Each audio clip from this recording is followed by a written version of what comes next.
हमारी श्वेतांबर जैन परंपरा में यह संवत्सरी का दिन, आज के दिन को हम संवत्सरी कहते हैं, इतना महत्वपूर्ण है कि दूसरा कोई दिवस इसकी बराबरी में प्रस्तुत किया जा सके ऐसा ध्यान में नहीं आ रहा है। वर्ष में दिवस तो और भी आते हैं, अक्षय तृतीया का दिन भी आता है, महावीर जयंती का दिन भी आता है, और हमारे संघीय परिप्रेक्ष्य में विकास महोत्सव, मर्यादा महोत्सव, चरमोत्सव, तेरापंथ स्थापना दिवस, पट्टोत्सव, ये दिवस भी आते हैं। दिवसों का, हर दिवस का अपना अपने संदर्भ में महत्व तो हो सकता है, परंतु अध्यात्म प्रवणता की दृष्टि से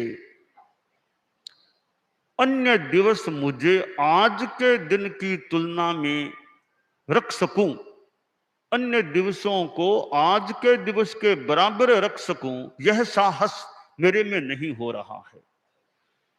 अर्थात आज का यह संवत्सरी का दिन अत्यंत महत्वपूर्ण है अध्यात्म की दृष्टि से, कि जिस दिन उपवास की प्रधानता है, खाने पीने की नहीं। ऐसा नहीं कि बहुत बड़ा भोज किया जाएगा, आओ खाओ खिलाओ, मिठाइयां खाओ, मौज मनाओ। आज का दिन वह नहीं है। और आज के दिन कोई बहुत भाषण कराओ, राजनेताओं को बुलाओ और अतिथियों को बुलाओ, तकिया लगाओ, बिठाओ, भाषण कराओ, वैसा दिन भी नहीं है। वैसा प्रोग्राम भी हो सकता है, पर आज का दिन वह भी नहीं है। आज का दिन तो साधना का, आत्मनिरीक्षण का, आप लोगों के लिए मानो पौषध करने का, सामायिक करने का, न खाने पीने का, खान पान का परित्याग करने का, यानी संयम का दिवस है, तप का दिवस है। संयम और तप को आज के दिन में गर्भित रूप में या साक्षात रूप में अवलोकित किया जा सकता है। आज के दिन के साथ संयम भी जुड़ा हुआ है, तप भी जुड़ा हुआ है। उपवास है तो खाने पीने का संयम भी हो गया, और इधर उधर जाना घूमना करना उसका भी संयम हो गया, साथ में तप भी है उपवास। तो संयम तप प्रधान यह आज का दिवस है। और पर्युषण के 7 दिन मानो इस महापर्व की अगवानी में आते हैं, पृष्ठभूमि में आते हैं, आज के दिवस की मानो तैयारी के रूप में आते हैं। आज का यह दिन क्षमा का पर्व है। आज का दिन मैत्री का पर्व है। वैसे औपचारिक रूप में, व्यावहारिक रूप में कल के दिन वो खमत खामना का कार्यक्रम रखा जाता है। वो कल का भी बढ़िया है, एक व्यावहारिक रूप, प्रैक्टिकल रूप में खमत खामना का वो दिन मान लें। पर आत्मा के द्वारा तो आज का दिन ही वैसे आत्मा लोचन का भी है, खमत खामना का भी है, क्षमा का है। 84 लाख जीव योनियों से क्षमा याचना, खमत खामना करने का है। और आत्म निरीक्षण की भी मेरा कैसा क्या क्रम है, गत वर्ष में कोई खास बोलचाल या बहुत कोई मनमुटाव का किसी के साथ मेरा काम तो नहीं पड़ गया है ना। हो गया तो विशेष रूप से मैं उससे अपनी ओर से तो खमत खामना कर लूं। तो यह जैन शासन का एक प्रमुख पर्व है, जिसकी अपनी महत्ता है। और जिसके लिए गीत में गुरुदेव तुलसी का गीत उसमें कहा गया है, आयो जैन जगत रो प्रमुख पर्व संवत्सरी रे, आयो जैन जगत रो प्रमुख पर्व संवत्सरी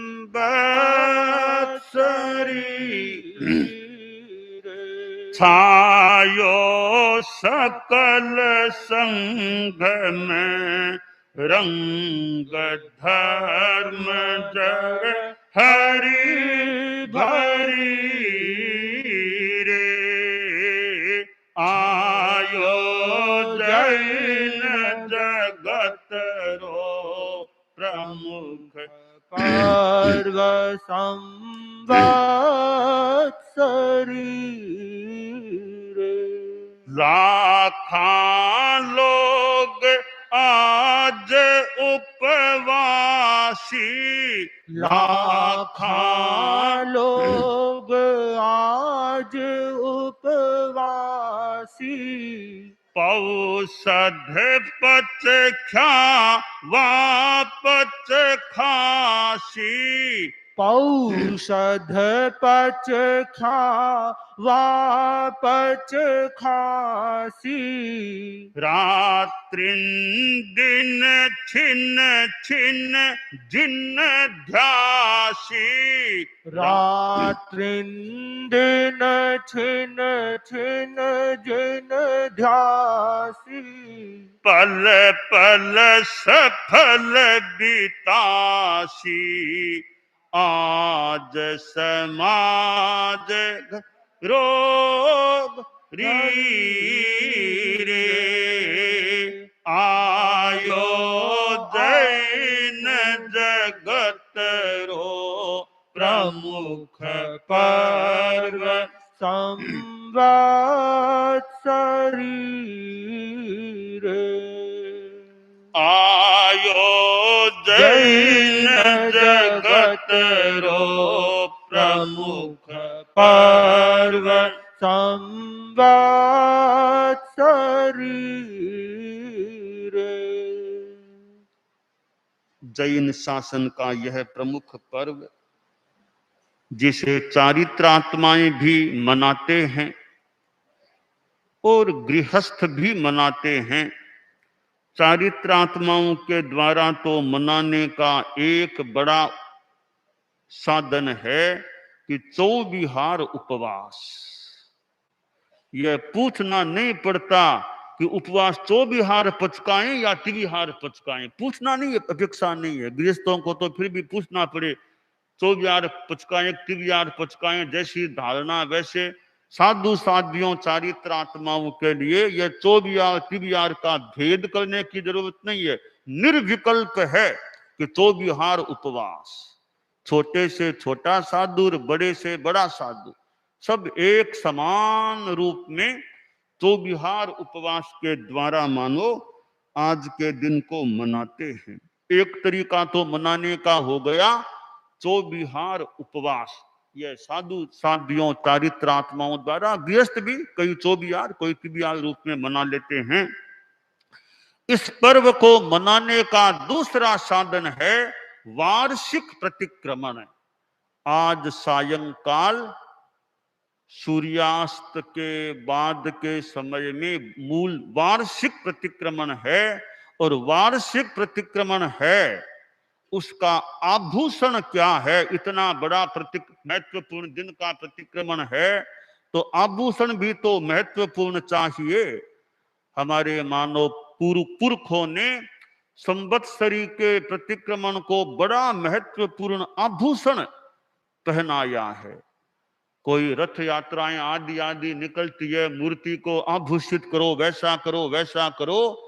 हमारे यहाँ तो इस संवत्सरी मूर्ति कहते हैं कि सायंकालीन संवत्सरिक प्रतिक्रमण को इतना बढ़िया आभूषण दिया गया है, पहनाया जाता है वह एक आभूषण है 40 लोगस का ध्यान। यह सायंकाल का आज का प्रतिक्रमण है, कितना महनीय आभूषण इसको पहनाया जाता है। वर्ष में एक ही प्रतिक्रमण ऐसा आता है जिसको 40 लोगस का ध्यान का आभूषण पहनाया जाता है, और किसी को इतना महत्वपूर्ण आभूषण किसी भी प्रतिक्रमण को नहीं पहनाया जाता है। तो आज सायंकाल का प्रतिक्रमण 40 लोगस के ध्यान वाला प्रतिक्रमण है। कोई हमारे साधु साधियां, हम लोग हैं गृहस्थ भी 40 लोगस प्रतिक्रमण के बीच में करेंगे तो मुहूर्त पार हो जाएगा, तो ऐसी आशंका है। तो पहली बात तो यह है, कोर लगने के साथ ही गुरु बनना कर लो। आज ज्यादा, आज और काम तो खास है नहीं, तो देरी क्यों करो, कोर लगने से पहले पहले इकट्ठा हो जाओ। कोर लगी कि गुरु बंदना जल्दी हो जाए तो टाइम लंबा मिल जाएगा, थोड़ा आशा करें। फिर इतने लंबे टाइम में साधु साधियां तो हो सकता है 40 लोगस भी प्रतिक्रमण के बीच में ही कर ले। फिर भी मान लो भी को और टाइम लगेगा, एक मुहूर्त में होगा नहीं, तो प्रतिक्रमण के बीच में तो एक बार 4 लोगस का रूटीन ध्यान कर लो। मूल प्रतिक्रमण पूरा करके उसके जस्ट बाद या बाद में फिर 40 लोगस का और फिर ध्यान कर लो। पर किसी रूप में इस संवत्सरी के प्रतिक्रमण को यह 40 लोगस का उपहार भेंटना तो देना ही देना यथासंभव सामान्यतया होता है, होना है। तो आज का प्रतिक्रमण भी महत्वपूर्ण है। तो संवत्सरी को मनाने का एक तरीका हो गया उपवास, दूसरा तरीका हो गया 40 लोगस वाला सायंकालीन प्रतिक्रमण। तीसरा तरीका है इसको मनाने का कि स्वयं का आत्मालोचन करे कि मेरे द्वारा इस वर्ष में कोई किसी के साथ विशेष कोई मन मुटाव, वैमनस्य, ज्यादा बोला चाली, ज्यादा कड़वा बोलना, कुछ ऐसा वैसा करना, बोलचाल या बंद कर देना, ऐसा कोई द्वेषपूर्ण प्रसंग तो नहीं बना है ना। अवलोकन कर लें, सिंहावलोकन, विहंगावलोकन करें। पिछली संवत्सरी से यह संवत्सरी आई, बीच का वर्ष जो बीता है, कोई ऐसा काम तो नहीं पड़ा है ना, और पड़ा है तो उससे विशेष साक्षात हो तो वैसे, वरना अपने मन से मैं खमत खामना करके हल्का हो जाऊं। तो संवत्सरी को मनाने का तीसरा साधन है यह खमत खामना, निश्चल्य हो जाना। द्वेष की गांठ बंधी है उसको खोल देना, यह तीसरा तरीका हो जाता है। तो इन 3 साधनों से, और फिर प्रैक्टिकल रूप में हमारे साधु साधियां वैसे भी आपस में, यानी संत साधियां साथ जो भी रात में खमत खामना पर्सनल भी करते हैं। फिर कल का भी दिन है, यो पर्सनल खमत खामना का भी एक उपक्रम से जुड़ा हुआ ये आज का संवत्सरी दिवस है। तो उपवास, 40 लोगस वाला प्रतिक्रमण और खमत खामना से, क्षमा याचना से, अंतर अवलोकन से निश्चल्य हो जाने के रूप में इन 3 साधनों के द्वारा इस संवत्सरी महापर्व की आराधना की जा सकती है। और गृहस्थ साथ में पौषध को भी जोड़ दें। जैसे संवत्सरी को 40 लोगस का आभूषण पहनाया जाता है, तो गृहस्थ आज के उपवास को पौषध का आभूषण भी पहना दे, कि पौषध का और आभूषण उपवास को पहना दे। भाई इतना कीमती 8 प्रहरी पौषध जैसा कीमती आभूषण तो पहनाने की क्षमता नहीं है, तो थोड़ा कम 6 प्रहरी वाला पहना दो। वे इतना भी शक्य नहीं है, 4 प्रहरी पौषध का पहना दो। कि वो भी नहीं हो सकता तो खूब सामायिक करो, सामायिकों का आभूषण पहना दो आज के उपवास को। तो गृहस्थ भी इस उपवास को सायंकालीन प्रतिक्रमण तो करना ही करना यथासंभवतया चाहिए।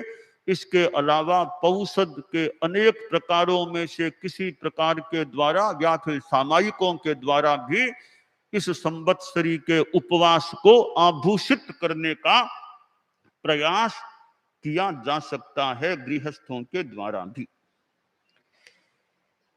वर्ष में यह एक बार अवसर आता है, यह कुल हमारा अष्टांगिक अनुष्ठान है। आज 8वां दिन है, 7 दिन पहले बीत गए हैं। तो गृहस्थों में भी, बच्चों में भी यह आध्यात्मिक उत्साह रहे कि आज कुछ तो करें। छोटे छोटे बच्चे भी उपवास के लिए उद्यत हो जाते हैं या कर सकते हैं।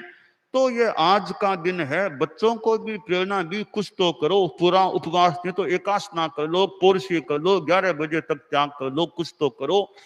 तो बच्चे क्या, युवक क्या, वृद्ध क्या,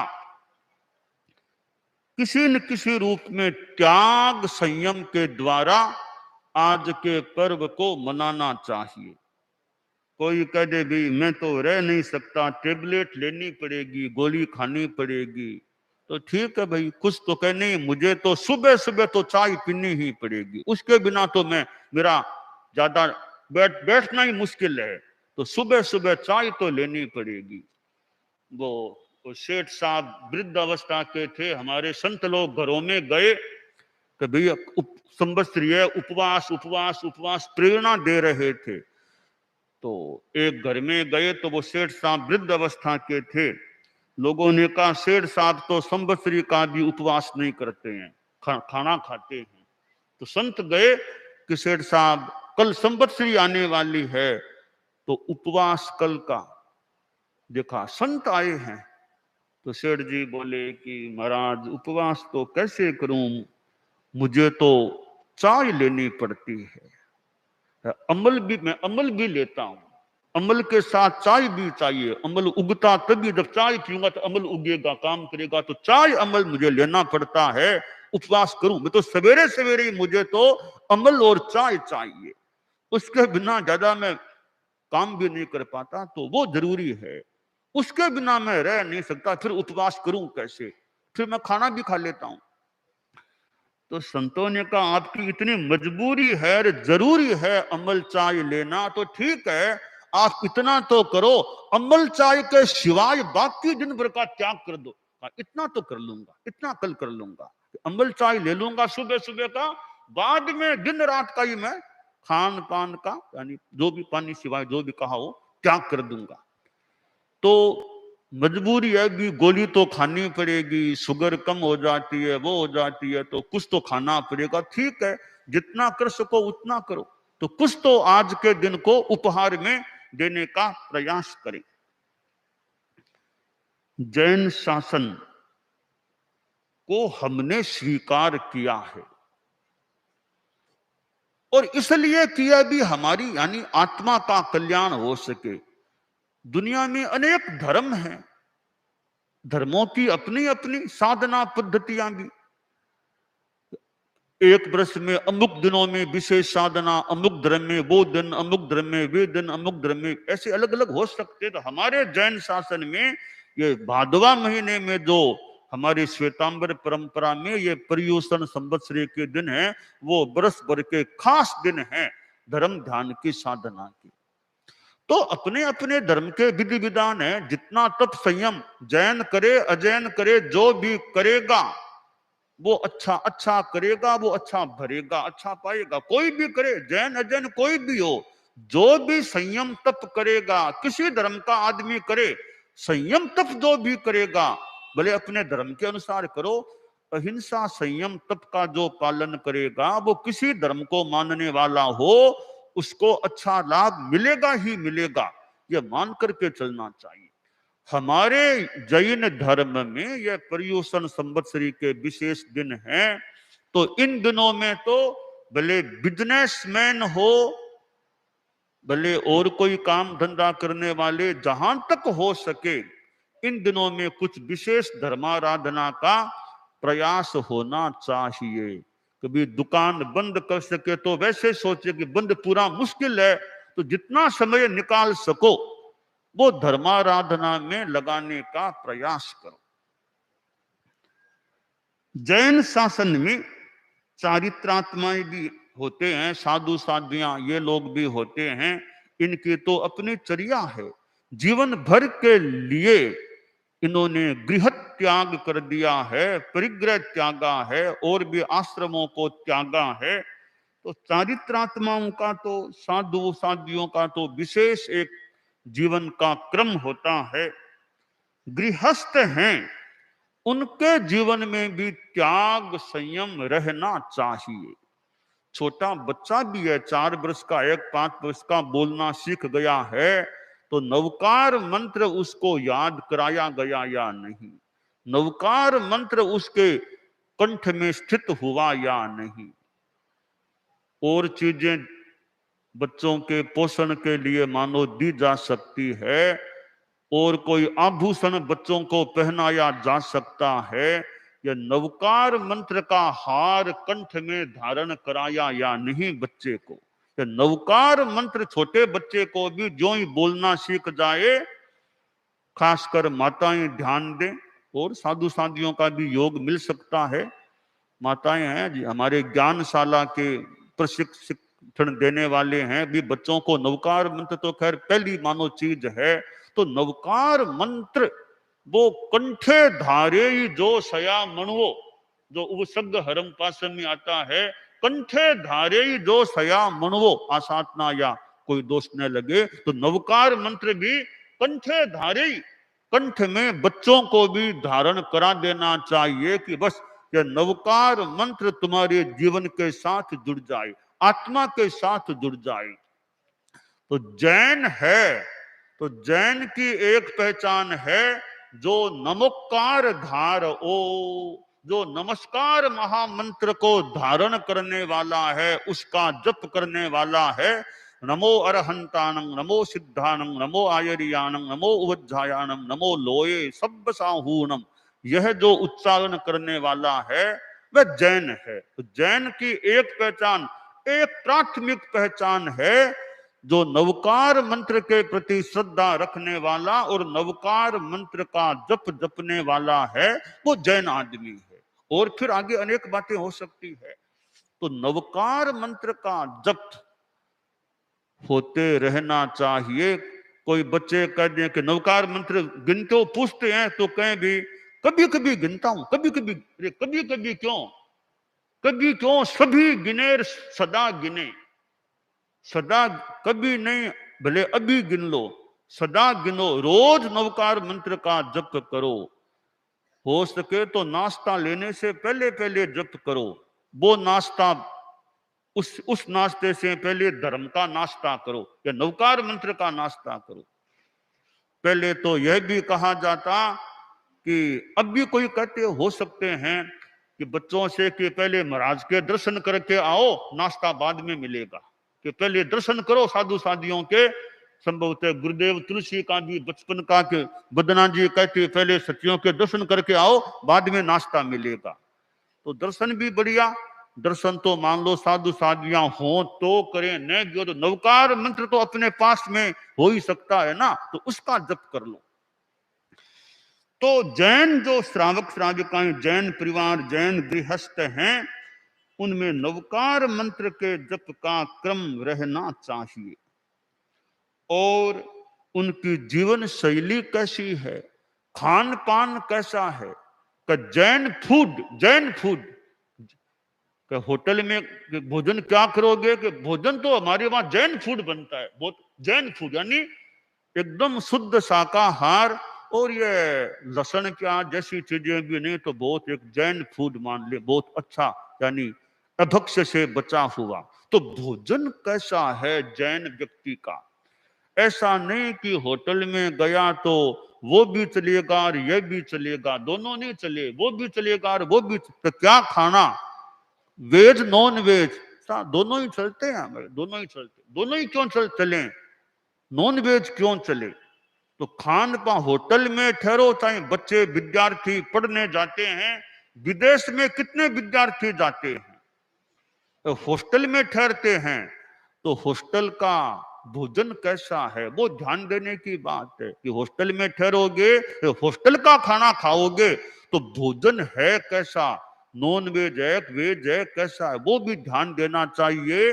बच्चों को विदेश भेजा जाए, हॉस्टल में रखना हो, तो भोजन कैसा है। कई बच्चे कहते हैं हम तो खुद ही खाना बनाएंगे, वेज ही खाएंगे, खुद ही खाना बनाएंगे। तो नॉन वेज होटल में ठहरना हो तो होटल में ठहरे तो होटल कौन सी है, नॉन वेज वाली है, वेज वाली कौन सी। नॉन वेज भोजन बनता है तो नॉन वेज तो खाना ही नहीं चाहिए। ऐसे होटल में चिंतन ठहरने से पहले ही चिंतन करना चाहिए कि नॉन वेज वाली होटल है तो वहां हम कैसे ठहरे।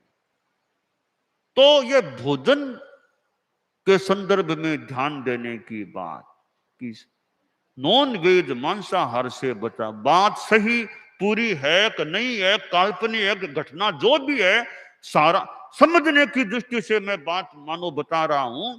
वो रूपक मान लो कुछ भी हो। वो एक जैन परिवार की महिला बाई थी, उसकी शादी हुई। तो शादी हुई वो नॉन जैन परिवार था, नॉन जैन परिवार में शादी हो गई थी। तो वह वहां चली गई, शादी हो गई, पर संस्कार तो जैन धर्म के थे। खान पान कैसा, नवकार मंत्र का वो संस्कार थे।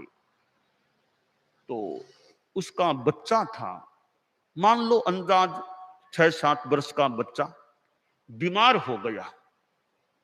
तो उसका बच्चे का दादा था, पिता था, हॉस्पिटल ले गए, डॉक्टर को दिखाया, हॉस्पिटल में कुछ दिन रखा। फिर डॉक्टर ने कहा हॉस्पिटल से छुट्टी दे रहे हैं, घर में ले जाओ, कुछ दवाइयां देनी पड़ेगी और ये अमुक दवाई है वो अंडे के साथ देनी होगी, अंडे के साथ वो दवाई देनी है। तो डॉक्टर ने प्रेस्क्रिप्शन लिख दिया सारा। वो प्रेस्क्रिप्शन लेकर परिवार के लोग बच्चे को लेकर घर आ गए। तो घर का जो मुखिया था, दादा, बच्चे का दादा, वो घर का मुखिया था परिवार का। उसने परिवार के लोगों से कहा, अपने पुत्र वधू शेर, बेटे शेर के भी अब जो दवाइयां डॉक्टर ने लिखी है ना, वो दवाइयां भी आज ही लानी है। और एक दवाई अंडे के साथ देने की बताया है, तो अंडे की व्यवस्था भी रोज होनी चाहिए। बच्चे को रोज अंडे के साथ यह दवाई देनी है। दादा बड़ा सम्मान्य था, परिवार का मुखिया भी था। तो पुत्र वधू ने सारी बात सुनी कि डॉक्टर ने भी निर्देश दे दिया और ससुर जी ने भी कह दिया कि अंडे की व्यवस्था करनी है।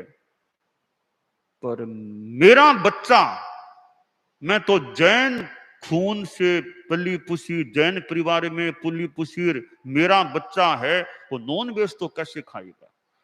तो माँ ऐसे भी बच्चे को संस्कार दिया करती थी, नवकार मंत्र सिखाया हुआ था, यदा कदा वो ऐसे संस्कार देती नॉन वेज से बचने का, झूठ न बोलने का, आदि आदि का। तो माँ बच्चे को कमरे में जब बच्चा आया तो माँ बोली, बेटा मैंने तुमको कई बार ये बातें बताई हैं, नॉन वेज नहीं खाना, अंडा नहीं खाना, वो नहीं खाना, नवकार बोलना, झूठ आदि शिक्षाएं दी है। अब एक मौका आ गया तुम्हारी परीक्षा का। मैंने तुमको कितनी बार कहा ना कि अंडा नहीं खाना, मांस नहीं, नॉन वेज नहीं खा। हाँ माँ तुमने बहुत बार कहा है, मैं कभी नहीं खाऊंगा मैं तो। तुम तो नहीं खाओगे कह तो रहे हो, तो तुम्हारे तो दवाई के लिए वो अंडे की व्यवस्था हो रही है, तुम्हारे दादाजी अंडा मंगवा रहे हैं।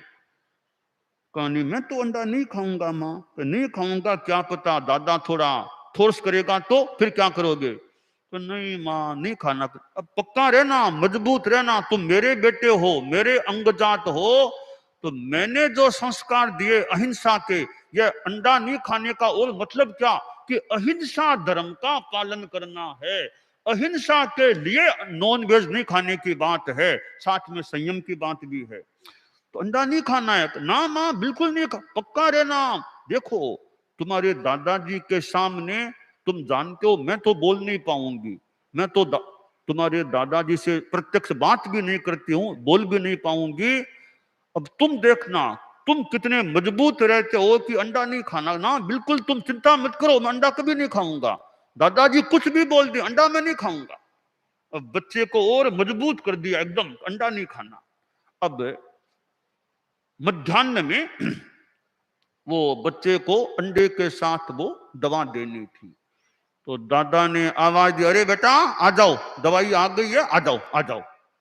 बच्चा गया कि बेटा देख ये दवाई है ना, ये अंडा खाना है और ये दवाई यो लेनी है, ठीक है ना, लो अंडा खाओ दवाई लो। अब वो छोटा सा पोता था दादा का कि दादा अंडा तो मैं नहीं खाऊंगा। अरे डॉक्टर ने कहा है अंडे के साथ इस दवाई को लेनी होती है। तो दादा डॉक्टर ने कहा होगा पर यह अंडा तो मैं अहिंसा धर्म की दृष्टि से अंडा तो नहीं खाऊंगा, यह मेरा पक्का प्रण है, संकल्प है, मनोभाव है। तो ना बेटा, स्वस्थ होना है ना, शरीर को बढ़िया बनाना है ना, शक्ति आ जाएगी, शरीर अच्छा हो जाएगा। लो मैं अपने हाथ से तुमको अंडे में दवाई डाल के दे रहा हूं, ले खा लो, आओ आओ बेटा खाओ, खाओ बेटा खाओ। पोता बोला दादा और कुछ, ये नॉन वेज के सिवाय और कुछ दे दो, ये तो मैं नहीं खाऊंगा। नहीं बेटा तो नहीं खाता, खाना पड़ेगा ना। थोड़ा तेजी से कहा कि दादा ये तो नहीं खाऊंगा। 5-7 बार पोते नहीं खाऊंगा। मां ने इतना पक्का मानो कर दिया था, बच्चे को कट्टर सा बना दिया इस माने में, तो ये तो नहीं खाऊंगा। आखिर दादा हार गया, मानो हार गया। दादा ने परिवार के लोगों से कहा इसका मन नहीं है तो डॉक्टर से बात कर लो, अंडा तो नहीं खाएगा, और कोई अल्टरनेट में बता दो, कोई दवाई या जो भी चीज, अंडा तो नहीं खाएगा। तो डॉक्टर से फिर दोबारा बात की गई, डॉक्टर साहब अंडा तो हमारे नहीं चलेगा, बच्चा नहीं खाता है। तो डॉक्टर ठीक है, मैं दूसरी एक दवाई दे दूंगा जो बिना अंडे भी ले सकोगे। तो दूसरा विकल्प बता दिया और अंडा नहीं खाना पड़ा।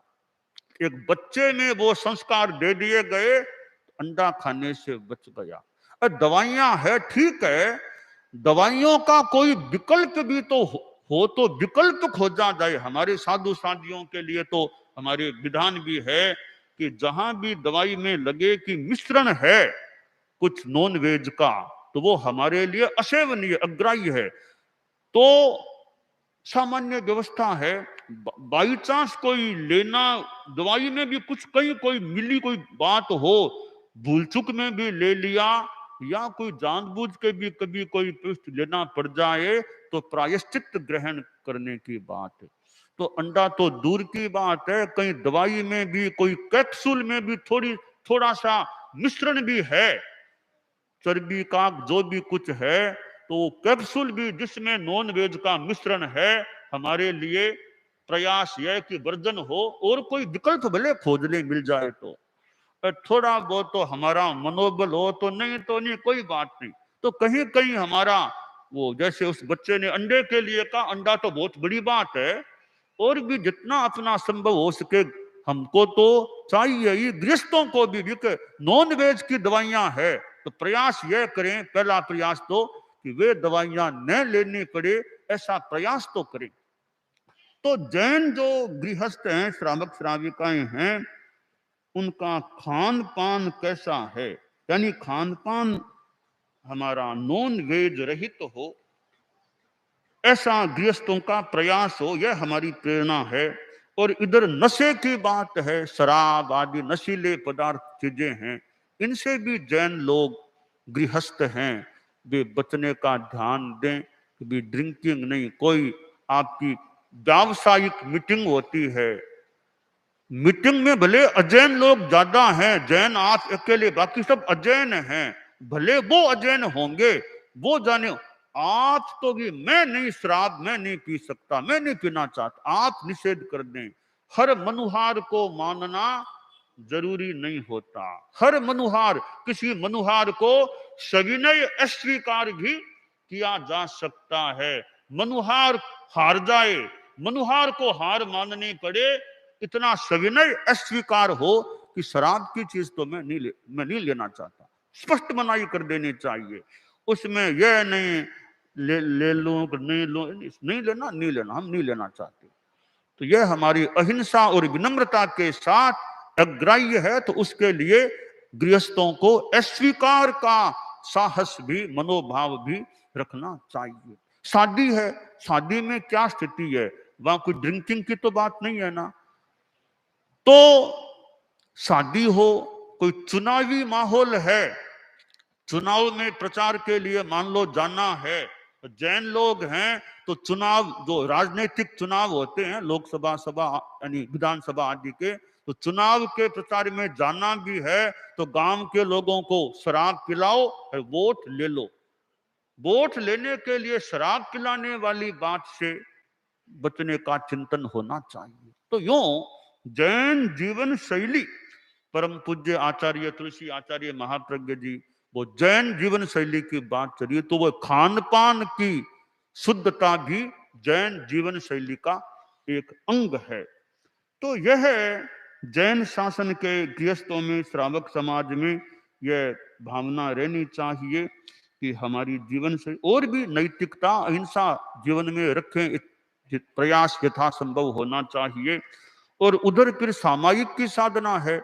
हमारे जैन श्वेतांबर तेरह पंथ के श्रावक श्राविकाओं में तो शनिवार की शाम 7 से 8 बजे के बीच सामायिक करने का ढाला प्रयास आदत यथासंभवतया रहे, यह प्रयास भी होना चाहिए। तो यह आज संवत्सरी महापर्व का दिन है, बहुत बड़ा दिन है। और वह हम लोग यहाँ छापर में परम पूज्य कालूगणी की जन्मस्थली वाले गांव में, कस्बे में जो भी मना रहे हैं, तो यह संवत्सरी हमें अच्छी प्रेरणा दे, हमें अच्छी खुराक मिले। थोड़ी खुराक भी वर्ष भर में ऐसी मजबूत अच्छी मिल जाए कि कुछ वो काम करती रहे, काम करती रहे।